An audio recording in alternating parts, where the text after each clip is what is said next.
धड़कनों से आज ये क्या चुपके कहता है दिल, प्यारे हमको होने लगा, खोना था दिल खोने लगा, प्यारे हमको होने लगा, खोना था दिल खोने लगा।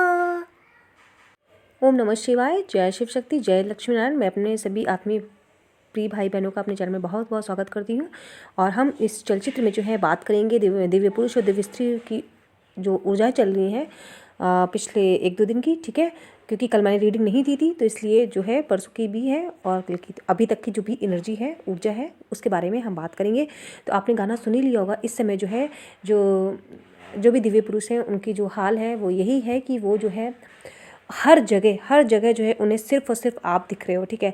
वो ऑफिस में काम कर रहे हैं तो उन्हें आपकी याद आ रही है, अचानक से वो अपने फ्रेंड सर्कल में बैठे तो भी उनको आपकी याद आ रही है। और वो जो है बहुत ज़्यादा जो है जो कहते हैं ना, भगवान उन्हें याद करा रहे हैं। हर जगह जो है उन्हें आपका ही नाम दिख रहा है, आप ही दिख रहे हो। और मतलब कभी कभी तो ऐसा हो रहा है कि उन्हें आपका नाम भी जो है सुनाई दे रहा है। तो वो एकदम से मतलब एकदम पर ऐसे अचानक से देखते हैं कि मतलब ये नाम कहाँ से आ गया। मतलब उन्हें लगा कि कहीं आप आ तो नहीं गए। मतलब इस तरीके से जो है वो छुपाने की बहुत कोशिश कर रहे हैं। क्योंकि देखिए, जो भी नो कांटेक्ट में सच बताएं तो नहीं ऊर्जा मिल पाती है कि क्या उनके साइड से चल रहा है। क्योंकि देखिए, जो सच में पूरी तरीके से नो कांटेक्ट में, वो ना ही किसी भी तरीके से सोशल मीडिया के माध्यम से उनको देख रहे हैं, और ना ही मतलब उनका कोई मैसेज एक्सचेंज हो रहा है, ना ही कोई भी जो है वो कॉल कर रहे हैं, ठीक है। तो इस तरीके से वो किसी भी तरीके से जो है उनका संदेश एक दूसरे तक जो है नहीं पहुंच पा रहा है। लेकिन चूंकि हम जो है ये शिव शक्ति यात्रा में, और भगवान हमको जो है ये एहसास कराते हैं, हम नहीं चाहते हुए भी हमें उनकी ऊर्जा जो है मिलती रहती है, ठीक है। तो ये जो ऊर्जा मिलती रहती है सिर्फ और सिर्फ भगवान हमें देते रहते हैं कि ताकि जो इधर जो स्थिर ऊर्जा है वो परेशान ना हो। जो दिव्य जो आपकी स्त्री है वो परेशान ना हो, उन्हें पता चलता रहे कि जो ऊर्जा है वो वहाँ पे क्या चल रही है। और हम लोग भी जो है वो जो भी हमें भगवान से जो मतलब संदेश जो मिलते रहते हैं वो हम आपको देते रहते हैं। कल भी देखिए कई बार जो है ऊर्जा आ रही है, इनकी बहुत अच्छे से ऊर्जा आ रही है। इस रात में सपने आ रहे हैं। इवन मतलब ये सच बोलूँ तो ऊर्जा जो है ना वो बड़ी मतलब रोमांटिक वाली जो है वो ऊर्जा आ रही है। बड़ी सेक्सुअल फीलिंग आ रही है। और जो ऊर्जा आ रही है वो आपको इवन पता है, मैं सच बोलूँ तो थोड़ा सा मतलब इतनी रोमांटिक आ रही है आपको ना, ये सबके साथ रेजोनेट कर सकता नहीं भी कि अब आपकी स्थिति क्या है। क्योंकि कई लोग तो ये कहते हैं हम 5D में हैं, लेकिन वो फिर भी उनके जो बातों का जो तरीका होता है ना, जो ये जिस तरीके से वो बात करते हैं वो पता चल जाता है वो 5D में नहीं है। वो बहुत ज़्यादा डिसबैलेंस हो। जो रियल में अगर सच में आ जाते हैं ना वो 5D, फिर वो डिसबैलेंस नहीं होते। क्योंकि पता देखिए, ये भले हम आपको चूँकि जो हमें भगवान की तरफ से जो मतलब ऊर्जाएं मिल रही हैं, या ये कह दो कि हम मतलब जैसे मैं बचपन से बहुत ही पूजा पाठ करती थी, अभी भी करती हूँ। मैं भगवान विष्णु की भक्त हूँ। और मतलब भगवान विष्णु की भक्त हूँ। मैं उनकी पूजा करती हूँ, बृहस्पतिवार का व्रत करती हूँ बहुत। और मतलब भगवान शिव जो है वो परमपिता परमेश्वर, उनको मैं गुरु मानती हूँ। तो मतलब उनसे जो भी मुझे मिलता रहता है ऊर्जा, जो मैं एनर्जी प्राप्त कर पाती हूँ, मैं आपको देती हूँ। तो मैं ये बताना चाह रही हूँ कि ये जब आप पूर्ण रूप से जो है आप एक 5D में आ जाओगे, 5 डायमेंशन में, तो आप फिर आपकी डिसबैलेंस वाली एनर्जी उतनी नहीं होती है। कि मतलब थोड़ा बहुत हो सकती है, लेकिन इसका मतलब ये नहीं कि आप जो वो क्रोध करो, या फिर आप मतलब जो डाउट करो। ये जब संदेह की स्थिति सारी हट जाती है, क्रोध हट जाता है, जलन ईर्ष्या हट जाती है, आप 5D में आ सकते हो, आ गए हो मतलब पूरी तरीके से। और फिर भी अगर आप में इस तरीके के कोई भी आपके अंदर आपको लगता है तत्व तो मौजूद हैं, तो इसका मतलब आप अभी 5D में नहीं हो, अपने आप को धोखा दे रहे हो कि हम 5D में हैं, ठीक है। तो मैं ये बताना चाह रही थी कि जो मतलब इस समय जो ऊर्जा है वो बहुत ही ज़्यादा जो है आप लोग फील कर रहे होगे, महसूस कर रहे होगे। बहुत ही वो मतलब वो रोमांटिक है, बहुत ही सेक्सुअल वाली फीलिंग आ रही है। और जो दिव्य स्त्री है वो बहुत ही अपने आप, उनको पता है, बड़ी थोड़ी सी खुश रह रही है। देखिए बीच बीच में पूरे, क्योंकि मैं पूरे कल परसों से जो शाम को मैंने रीडिंग दी थी और अभी दे रही हूँ, तो मतलब एक तरीके से 1.5 दिन हो गए। मतलब तो 1.5-2 दिन हुए तो वो पूरी रीडिंग है। स्त्रीत्व ऊर्जा में देखो बीच बीच में क्या हो रहा है, देखिए दोनों तरह की है। एक तरफ क्या हो रहा है कि बड़ी खुशी हो रही है, अपने आप ना गाने का मन कर रहा है, अपने आप मतलब डांस करने का मन कर रहा है, क्योंकि पता है उधर वो खुश हो रहे हैं कभी, क्योंकि वो जब आपको याद करते हैं ना, कोई रोमांटिक सॉन्ग देखते हैं फिर वो आपको याद करते हैं, जब वो यहाँ वहाँ पे याद करते हैं और आपके लिए अच्छा सोचते हैं और याद तो उन्हें भी आती है, तो फिर आपको भी वही ऊर्जा जो है वहाँ से आपको मिलती है और आप बड़े खुश होने लगते हो कि बड़ा, फिर आप ना अच्छे अच्छे से गाने सुनने लगते हो, भक्ति भजन सुनने लगते हो, बिना बात के जो आप खुश हो जाते हो, ठीक है। फिर अचानक से क्या होता है, थोड़ी देर में आप मतलब काम करो, अचानक से आपको ना एकदम से डाउट आने लगेंगे। अब डाउट कैसे संदेह में आ जाते हैं कि वो तो मुझे जो है वो किसी तरीके से मेरे से उनका संदेश का अदला बदली नहीं हो रहा है, हम किसी तरीके से जो है वो एक दूसरे से बात ही नहीं कर पा रहे हैं, पता नहीं वो मुझे प्रेम करते भी है नहीं करते, पता नहीं वो जीवन में आगे बढ़ गए हैं, पता नहीं वो मुझे याद करते भी नहीं है, पता नहीं वो अपने किसी तीसरे व्यक्ति के साथ में ना हो। मतलब जो डाउट जो आपको इस समय आ रहे हैं ना स्त्रीत्व ऊर्जा, वो आपको जो है वो आपके डीएम की ही ऊर्जा आपको मिल रही है, क्योंकि एक तरफ जो है उनके अंदर, क्योंकि देखिए वो अभी उनके ऊपर काम चल रहा है, भगवान जी उनके ऊपर काम कर रहे हैं, तो वो जो है डिसबैलेंस हो रहे हैं, कभी एकदम खुश हो जा रहे हैं और कभी क्या है वो जो है एकदम से जो है संदेह की स्थिति में आ जा रहे हैं। क्योंकि हाँ देखिए वो अभी एक तरीके से आध्यात्मिक रूप से जागृत नहीं है पूरी तरीके से, वो 5 डायमेंशन में नहीं आए हैं, ठीक है। और इधर पे जो हमारी स्थिर ऊर्जा है जो भी जागृत हो चुकी है, वो पुरुषत्व ऊर्जा भी जागृत हो सकती है, जो भी जागृत ऊर्जा में है, चाहे वो स्त्रीत्व हो चाहे वो पुरुषत्व हो, वो जो भी है मतलब जो बॉडी में है, आपकी फिजिकल बॉडी में है, जो भी आप जागृत है, अपने आप जो काउंटर पार्ट है उसको आप ले लीजिएगा, ठीक है। क्योंकि यहाँ पे 1-2 पुरुष भी ऐसे हैं जो मुझे कमेंट करते हैं, वो जागृत पहले हो चुके हैं, बट ठीक है उस हिसाब से आप लोग ले लीजिएगा। लेकिन ये है कि इस शिव शक्ति यात्रा में ये मतलब ऐसा 80-90% जो ये होता है केस की, इसमें जो है वो शक्ति ही पहले जागृत होती है, क्योंकि शक्ति के बिना जो है शिव नहीं है, ठीक है। शक्ति ही शिव जो है मिलकर एक बनते हैं। तो कहने का मतलब ये है कि जो उनकी जो स्त्रीत्व ऊर्जा है वो इस समय भारी मतलब खुशी बहुत उसको खुशियाँ मिल रही हैं, खुद ही से खुश हो रही है, सेल्फ लव उसको मतलब अपने आप ही अभी तक जो रोती थी मतलब रो नहीं रही है, और वो बड़ी तैयार सी हो रही है अकेले ही, मतलब खुद के लिए, मतलब खुद के लिए अच्छे से कपड़े पहन रही है, तैयार हो रही है, मेकअप कर रही हैं, और मतलब फिर अच्छे अच्छे से मतलब खुद ही, भले वो उनको कहीं नहीं जाना, वो कहीं नहीं जा रही घर से बाहर, बट वो अपने ही घर में जो है अपने ही कमरे में अच्छी सी प्यारी सी ड्रेस पहन लेती है, अच्छे से तैयार हो लेती है, और उनको वो ये फीलिंग आती है कि मतलब वो देख रहे हैं और मतलब वो उनके लिए तैयार हो रही है। सोचिए कितना कितना प्यारा जो ये प्रेम है। और जब कहते हैं ना, जब इसीलिए कहते हैं जब 5D में जब सोल जो मर्ज हो जाती है तो आपको ये एहसास ही नहीं होता है कि वो आपसे दूर है, क्योंकि फिजिकल बॉडी दूर है लेकिन आत्मा तो आपके पास है, और आत्मा जो है वो आपके पास आती रहती है। हर 2-3 घंटे पे 4 घंटे पे आपको आत्मा का एहसास होता है कि वो जो ऊर्जा है वो आपके पास आ गई, और मतलब ऐसा होता है एकदम सीधे मुँह पे आती है, ऐसा लग रहा है ऐसा लगता है जैसे मतलब किस कर रहे हो, ठीक है, किस करना चाह रहे हो, मतलब ऐसी फीलिंग गर्माहट सी आती है, और वो बड़ी ही रोमांटिक होती है। मतलब इतनी जो गर्माहट होती है ना वो बहुत बहुत बहुत रोमांटिक होती है, मतलब एकदम आपको अलग से फीलिंग आती है, मतलब एकदम से लिप्स के पास में, फेस के पास में गर्माहट सी होना, आपको ऐसा लगेगा जैसे कोई ऐसे हल्का सा किस करके गया। तो ये सारी जो ऊर्जा है आप लोग प्राप्त कर रहे हैं, ठीक है।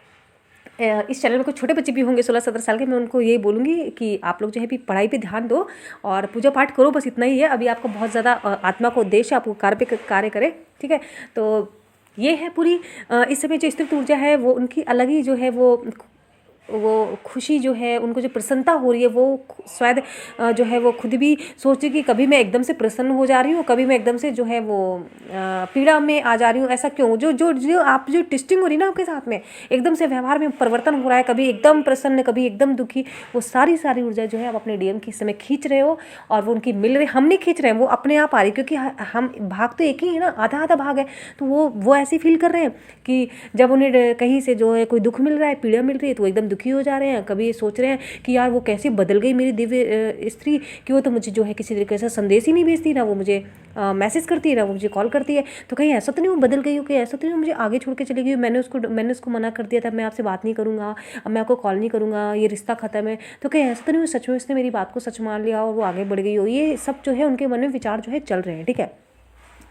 तो ऐसी जो है ये समय ऊर्जा है, लेकिन जो है वो कॉन्टिन्यूस जो है भगवान जो है आपके दिव्य पुरुष पे काम कर रहे हैं, और इस तरीके से जो है उनकी ऊर्जा जो है बदल रही है, वो व्यवहार जो बदल रहा है, चूँकि उनकी डायमेंशंस जो है, जो उनकी स्तर है ना वो बदल रहा है। वो थे जो जहाँ अभी तक 3D में ही थे, सिर्फ जो है वो जितने भी भौतिक संसाधन के पीछे भाग रहे थे, अब वो जो है वो 3D से जो है 4D 5D में आ रहे हैं, ठीक है। अब वो 3D में पूरी तरीके से नहीं है, 4D to 5D। अब जब 42 to 5D में बीच बीच में आ रहे हैं, जा रहे हैं, आ रहे हैं, जा रहे हैं, आ रहे हैं, जा रहे हैं, इस तरीके से कर रहे हैं, तो वो जो उनकी ऊर्जा है वो आपको अगर शायद याद हो, जब आपकी आध्यात्मिक जागृति हुई थी तो आप भी इसी तरीके से हैं। अभी भी कई लोग ऐसे कमेंट करते हैं, वो भले कहते हैं 5D में, बट वो 5D में नहीं है, क्योंकि वो डिसबैलेंस हो रहा है। देखिए, डिसबैलेंस मतलब कि असंतुलित होना, मतलब ये नहीं होता कि आपके बिल्कुल ही असंतुलित हो जाओ। 5D में रह के असंतुलन का मतलब होता है थोड़ा बहुत ऊपर नीचे, ना कि सीधे तुम एकदम 3D वाली बातें करने लगो। नहीं, ऐसा नहीं है। वो आपको थोड़ा बहुत असंतुलन हो सकता है कि खुद से वो चिंता आपको होगी, लेकिन वो चिंता आपको दूसरों, आपके व्यवहार से, आपकी बातों से दूसरों को बिल्कुल नहीं दिख सकती। तभी तो आप संतुलित अवस्था में आते हो ना 5D में।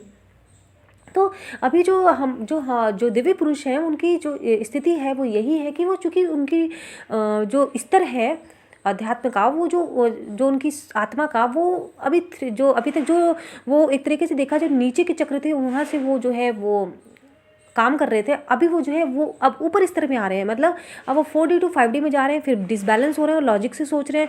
लॉजिक से जो है वो सोच रहे हैं एक तरीके से कि, तो वो फिर यही सोच रहे हैं, हमारी बात तो हो नहीं रही, मैं पिछले 15 दिन से बात नहीं कर, मैंने पिछले 20 दिन से बात नहीं करा, मैं 1 महीने से बात नहीं कर रहा हूँ, अब तो पता नहीं वो मुझे बात करे भी नहीं करेगी। ये सब जो उनकी जो 3-5 उनके दिमाग में चल रहा है ना, फिर एकदम से उनको लग रहा नहीं यार, वो ऐसी लड़की नहीं है, वो बहुत अच्छी लड़की है। और हो सकता है वो नाराज़गी, गुस्सा होती है, हमारी लड़ाइयाँ हुई हैं, बट मैंने भी तो कई गलतियाँ की है ना, सिर्फ उसी की गलती तो नहीं थी, मेरी भी गलतियाँ थी। तो वो ऐसे मुझे नहीं जा सकती छोड़ के। वो बहुत अच्छी लड़की है, वो बहुत आध्यात्मिक लड़की है। और कहीं ना कहीं सच बोलूँ तो वो आपके लिए रो भी रहे हैं रातों में। हाँ, बहुत, मैं आपको सही बता रही हूँ। वो जो है रो रहे हैं, बहुत परेशान हैं, आपको याद करते हैं। और बट यही है कि जो अभी कहते हैं ना, वो पूरी तरीके से जो है 5D में नहीं आए हैं। तो वो जो है एक, जब आप नीचे के स्तर पे होते हो ना, तो आपकी जो ईगो जो है तो वो बीच में आ जाती है कि भाई मैं क्यों करूँ। भी वो जो ईगो है वो उनकी नहीं हटी है। जब धीरे धीरे भगवान उनकी एक एक जो है पीट पाट कर, तोड़ ताड़ कर उनकी जो ईगो को भी तोड़ेंगे ना, जब उनकी भी उसी तरीके से ईगो तोड़ी जाएगी जैसे हमारी दिव्य स्त्री की हुई थी, तब जो है वो धीरे धीरे जो है वो उस अवस्था में आएंगे जहाँ पर जब वो एकदम से अपने आप को भगवान को समर्पित कर देंगे, तब जब जो है फिर धीरे धीरे जो है वो आपके लेवल पे आएंगे, ठीक है। अगर मैं सच कहूँ, अभी अगर वो आपके पास आ भी जाते ना, अगर आपसे बात भी करने लगते तो इवन आप ही उल्टा ना ट्रिगर हो जाओगे, बोलोगे यार भैया तुम जाओ, तुम 3D वाले ना, तुम्हारी बुद्धि नहीं बदली है, तुम ना अभी वही पहले वही लड़ाइयाँ कर रहे हो। तो इवन पता है जो दिव्य स्त्री है ना, वो खुद नहीं स्वीकार करेंगे कि मुझे भगवान जी ये 3D वाले अपना दिव्य पुरुष नहीं चाहिए, मुझे ना आप 5D में ला के दो, वरना रहने दो, बैराग ही सही है, हमें नहीं चाहिए ये 3D वाला। क्योंकि जब आप संतुलित होते हो ना, तो आपको ना फिर ना लड़ाई करना अच्छा लगता है, फिर ना आपको मतलब किसी तरीके का आर्गूमेंट करना अच्छा लगता है। आपको सिर्फ प्रेम, आप चाहते हो प्रेम हो, ठीक है। अगर कोई बात है, कोई किसी तरीके का हम कोई निर्णय लेना चाहते हैं, तो हम दोनों आराम से बैठकर अपनी अपनी बातों को रख सकते हैं, और उसका जो भी अच्छा माध्यम हो जिससे हम दोनों का ही उत्थान हो, ना कि पतन हो, तो वो हम जो है निर्णय लें। और वो सारी बातें बहुत प्रेम पूर्वक हों, ना कि लड़ाई झगड़े से और बिना बात के चिल्ला के बात करना, बिना बात के गुस्से से बात करना, कुछ भी प्यार से भी कह दिया तो भी उसमें गुस्सा करने लगना, सही से बैठो, ऐसे करो, ये करो, वो करो, जो पहले वाली चीज़ें वो नहीं चाहती हैं, ठीक है। तो ये इसीलिए भगवान को पता है कि जो दिव्य स्त्रियाँ हैं वो क्या चाहती हैं, वो अपने दिव्य पुरुष में परिवर्तन चाहती हैं। भगवान, अगर अभी जो लोग भी जो बहुत सारे प्रश्न में पूछते हैं ना, 3D 4D वाले मुझसे प्रश्न पूछा करते हैं, तो मैं आपको यही कहती हूँ कि भले आप में स्वयं में बहुत सी गलतियाँ हैं, आप उसे सुधारें। आपको लगता है कि आप ऊपर स्तर पर आ चुके हो आध्यात्मिक, लेकिन ऐसा नहीं है, आप नहीं आए हो। मैं भी ऐसे सोचती थी, जब मैं बीच में अटकी थी ना, मैं भी यही सोचती थी। लेकिन आज मैं अपने आप को जब स्वयं इस 5वें स्तर में पाती हूँ, तो मैं ये महसूस करती हूँ, नहीं यार, पहले मेरे में मैं सिर्फ ऊपर से दिखावा करती थी कि नहीं मैं अच्छी हूँ, बट सही में कहीं ना कहीं जो है मुझे पीड़ा हो जाती थी। जरा सा कोई मुझे कुछ कह देता था, मैं पीड़ा में आ जाती थी, मुझे तकलीफ होने लगती थी, मुझे जो है गुस्सा आता था कि यार इसने ऐसे कैसे बोल दिया। आज मेरे सामने मुझे, मतलब मैं यहाँ पे सिर्फ परिवार के सदस्यों की बात कर रही हूँ, या फिर आपके दिव्य पुरुष की बात कर रही हूँ, बाकी समाज की बात नहीं कर रही हूँ, ठीक है। परिवार के लोग अपने होते हैं, चाहे माता पिता हो, चाहे भाई बहन हो, या फिर दिव्य पुरुष हो, या उनकी जो परिवार हो, वो अपने होते हैं। वो अगर आपसे कुछ कहते हैं, क्योंकि आपका उनका कर्म का बंधन होता है पिछले जन्मों का, तो वो आपसे अगर गुस्सा भी करते हैं तो आपके कर्म कहीं ना कहीं कट रहे हैं, ठीक है। तो इसलिए मैं जो है उनको जवाब नहीं देती हूँ, मैं उनसे कुछ नहीं बोलती हूँ, मैं उनको बस सुनती हूँ और शांत होकर के अपने कमरे में चली जाती हूँ, शांत बैठ जाती हूँ, क्योंकि मैं उनको जवाब नहीं देना चाहती, क्योंकि मुझे पता है कि कहीं ना कहीं शायद मैंने पिछले जन्म में इनको कष्ट दिया है, इस वजह से जो है आज वही वो कर्म मेरे साथ कर रहे हैं। लेकिन अब ये हर जगह शांत का लॉजिक नहीं चलेगा। अगर समाज में है और अगर आप आध्यात्मिक रूप से जागृत हैं, तो मैं हमेशा अपने हर वीडियो में कहती हूँ, आप तब सच को देखो, सच को स्वीकारो, और जो भी गलत आपके सामने हो रहा है आप उसके लिए खड़े हो, ठीक है। खड़े हो। अब ये नहीं कि कहीं पे तुम्हारे सामने चोरी हो रही है या कोई बेचारा फालतू में पिट रहा है, तुम कह रहे हो नहीं भाई हम तो अब तो आध्यात्मिक जागृत हो गए हैं और अब हम जो है ठीक है, वो उसका कर्मा होगा, पिट रहा है, हम क्यों बचाएं। तब भगवान इसमें आपको सजा देगा, ठीक है।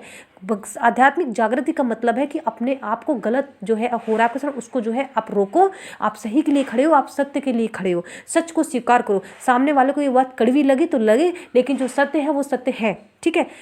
और जो शांत वाली बात है, जो जहाँ पे हमें शांत रहना, वो सिर्फ अपने परिवार के सदस्यों तक, लेकिन वो भी एक समय सीमा के अंदर, अगर वो और एक शब्द सीमा के अंदर। अगर परिवार का सदस्य भी आपको जो है कुछ बहुत ज़्यादा आपके साथ बुरा व्यवहार करता है, बहुत ज़्यादा बुरा बोलता है, तो वहाँ पे भी फिर जो है आपको अपनी जो एक शांति का स्तर, एक लेवल तक ही आपको रुकना है। उसके बाद आपको उनको जवाब देना है, लेकिन आपका तरीका जो होना चाहिए वो बहुत शांतिपूर्वक और प्रेमपूर्वक अपने उत्तर को रखना है, अपने जवाब को देना है कि देखिए ऐसी ऐसी बात नहीं है, आप गलत बोल रहे हैं, आप झूठ बोल रहे हैं, आप बिल्कुल ये बात है, समझ गए। वो तो फिलहाल आपका अपना विवेक है, आपकी आत्मा आपको बताती रहेगी, ठीक है। लेकिन ये जो हर जगह जो एक मैंने देखा है कि कुछ इस तरीके से होता है कि भाई प्रेम, शांत रहो, हमें कर्मा नहीं क्रिएट करना, ऐसे ऐसे बोलते। भाई देखो, कर्मा क्रिएट, हम कर्मा क्रिएट करने वाले होते नहीं है। मैं आप लोगों से कहती हूँ जरा आप जाइए और गीता पढ़िए, ठीक है। जो भी आपका करता है वो स्वयं भगवान है, हम कोई कर्मा क्रिएट करने वाले नहीं होते। भगवान को जिस तरीके से धरती की ऊर्जा को बढ़ाना है वो हर तरीके से बढ़ा रहे। धरती की ऊर्जा जबरदस्ती का लॉलीपॉप देकर नहीं बढ़ती है, ठीक है, कि नहीं नहीं सामने वाला पिट रहा है या सामने वाला उसको मार रहा है, काट रहा है, सामने तलवार लेके आ गया, उसको वो किसी के बात पे काट रहा है और हम खड़े नहीं, भाई हमको कर्मा नहीं क्रिएट करना है। तो एक स्वयं पे आप सोचिए कि आप मूर्ख हैं, सम आप सोच लीजिएगा आप मूर्ख हैं। आपके सामने किसी की मृत्यु हो रही है और आप कहते हो ना ना मुझे कर्मा करनी करेगा, मैं नहीं लड़ूंगा, मैं नहीं उसको मारूंगा, मैं नहीं उसको रोकूंगा, ठीक है। तो वो सब आपके अपने विवेक के कार्य हैं, लेकिन आपको कहाँ किस तरीके से किस विवेक के साथ में अपना एक्शन लेना है वो आप सब निर्धारित करेंगे, आपकी आत्मा आपको बताएगी, ठीक है। लेकिन मैं किसी तरीके के उस तरीके के लॉलीपॉप में नहीं पड़ती हूँ कि नहीं हमें कर्मा क्रिएट नहीं करना है। कर्म ही, ये धरती कर्म के लिए ही बनी है, कर्मा आपको करना ही है। अब आपको वो कर्मा अच्छा करना है बुरा करना है, ये आप जो है सम आपको कहाँ पे कैसे करना है, ठीक है। मैं इस पर भी एक वीडियो बनाऊंगी कर्म के ऊपर। तो फिलहाल अगर आपको ये रीडिंग जो है वो आपको रेजोनेट की हो तो प्लीज़ कमेंट बॉक्स में अपने विचार छोड़िएगा। साथ ही साथ वीडियो अच्छा लगे तो लाइक करिएगा। और मैं बस आपसे यही कहना चाहूँगी, ये सिर्फ ये जो मैं आपको रीडिंग देती हूँ वो सिर्फ इसलिए देती हूँ ताकि जो है आपको ऊर्जा जो है और लोगों की पता चल सके। लेकिन अब इस रीडिंग देने का मतलब ये नहीं है कि आप अपने जो है दिव्य पुरुष में खो जाएँ, आप अपना सारा काम बंद कर दें या फिर आप उनके आने का इंतजार करें। भगवान आपसे यही तो नहीं कह रहा है। भगवान यही कह रहा है कि बेटा जो तुमको ऊर्जा मिल रही है वो सिर्फ इसीलिए वहाँ क्या कार्य चल रहा है, लेकिन आपको डीएम को जो है एक तरीके से भूलना है। आपको ये नहीं सोचना आना उसी के पीछे पड़े, कब आएगा कॉल कब आएगी मैसेज, ये सब तो आपको भूल ही जाना है। ये सब, ये रीडिंग इसलिए नहीं की जाती कि आप उनको याद करो या नहीं, ये सिर्फ रीडिंग इसलिए की जाती है कि और जो जितनी भी एक कलेक्टिव दिव्य स्त्रियों की ऊर्जाएं हैं, दिव्य पुरुष की ऊर्जाएं हैं, वो आपको क्या बता रही है, ये कलेक्टिव रीडिंग होती है। तो बस आपको एक सिर्फ एक हिंट दी जाती है, बट इसका मतलब आपको ये नहीं है कि आप उन फोकस अपने वहाँ पे लगा दो। आपको फोकस कहाँ लगाना है, वो परमपिता परमेश्वर भगवान शिव माँ शक्ति पे लगाना है। आप अपनी ऊर्जा हाई वाइब्रेशन में रखनी है। तो फिर ये था पूरा चलचित्र। अब मिलते हैं अगले वीडियो में, तब तक के लिए ओम नमः शिवाय, जय शिव शक्ति, जय लक्ष्मी नारायण।